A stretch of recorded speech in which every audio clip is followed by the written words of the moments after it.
জন্মান্ধ বলে ছেলেবেলায় ছেড়ে চলে গেছেন বাবা, কিন্তু তাকে ছেড়ে যায়নি তার স্রষ্টা, তাই তো হারাননি মনের শক্তি। অন্য ২-৪ জন অন্ধের মতো পথ চলতে লাগে না তার লাঠি কিংবা ছড়ি, কারো সাহায্য ছাড়াই গ্রামের আঁকাবাঁকা রাস্তা দাপিয়ে বেড়ান সাইকেলে। এক ওয়াক্ত নামাজও করেন না কাজা। আল্লাহু আকবার, আল্লাহু আকবার।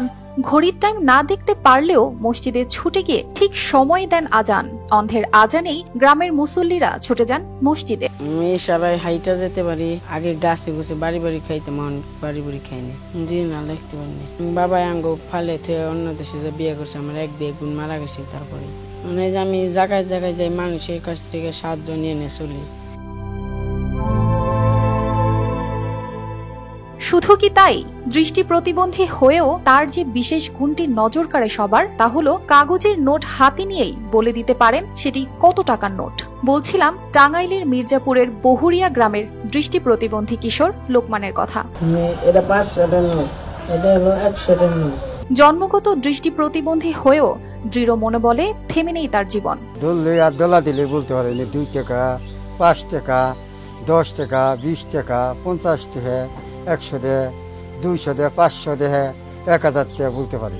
দরিদ্র পরিবারে জন্ম লোকমানের। জন্মগতভাবে প্রতিবন্ধী হওয়ায় ছেলে হিসেবে একটা সময় মেনে নিতে নারাজ ছিলেন পিতা শওকত আলী। পরে শওকত ও লিলি দম্পতির কোল জোড়ে আসে আরেকটি ছেলে সন্তান। 1 মেয়ে 2 ছেলে নিয়ে ভালোই চলছিল তাদের সংসার। কিন্তু 6 বছর পূর্বে ঘটে যাওয়া একটি দুর্ঘটনা তছনছ করে দেয় লোকমানের পরিবার। বর্ষায় ভেলা নিয়ে খেলা করার সময় পানিতে ডুবে মৃত্যু হয় বড় মেয়ে এবং ছোট ছেলের। বেঁচে থাকেন শুধু এই দৃষ্টি প্রতিবন্ধী লোকমান। তাই ছেড়ে চলে যান তার বাবা। বন্যা হইল, বন্যা হওয়ার পরে কলা গাছের বেলাতে খেলার সময় 2টা, একটা বড় মেয়ে একটা ছোট ছেলে মারা গেছে।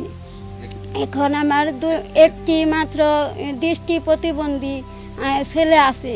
ওই ছেলে থাকার কারণে ওর আব্বা তার ভবিষ্যতের জন্য চলে গেছে, যে ওই ছেলে আমাকে কামাই করে দিতে পারবো না।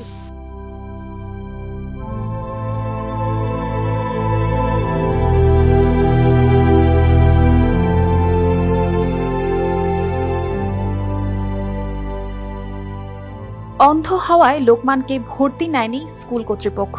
পরে ভর্তি করানো হয় স্থানীয় এক হেফজ মাদ্রাসায়। এরই মধ্যে মুখস্থ করেছেন প্রায় 1.5 পারা কুরআন। আলিফ লাম মিম যালিকাল কিতাবুল রাইবা ফি হুদাল লিল মুত্তাকিন আল্লাযী ইউমিনুনা বিল গায়ব। স্থানীয়দের সাহায্য সহযোগিতায় কোনো মতো খেয়ে পড়ে ছেলে নিয়ে দিন পার করছেন মা লিলি বেগম। এখন খুব কষ্ট চলা।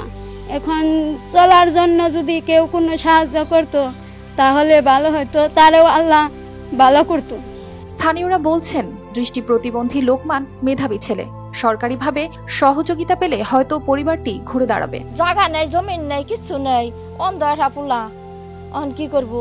তাহলে যেমনি রয়েছে অন মানুষে সেজ মেজা দেয়, বাতা টাতা দেয়, তাই নইয়া লাহান নইয়া খালি কোনো মতে দিন যায় রেত পাহাই। যদি সরকারি থেকে দেয় তাইলে ওরা যদি একটু হিত হয়, আমরা তো এটাই চাই। এদিকে বহুরিয়া মসজিদের ইমাম বলেন দৃষ্টি প্রতিবন্ধী লোকমান মেধাবী ও ভালো ছেলে। সে যদি কারো জন্য দোয়া করে আল্লাহ তাআলা সেই দোয়া কবুল করবেন।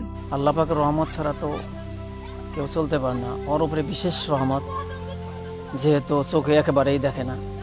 ও মাদ্রাসা একা যায়, হাটে বাজারে, মির্জাপুর, ধানতারা, এই শখ করে যেখানে কোনো একা যাইতে পারে, একাই বাড়ি থেকে আবার বাড়িতে আসতে পারে। মজলুম, যেহেতু চোখ নেই, মজলুম। ও যদি আপনাদের জন্য দোয়া করে, সেই দোয়া আমি আশা করি কবুলের যোগ্য হবে ইনশাআল্লাহ।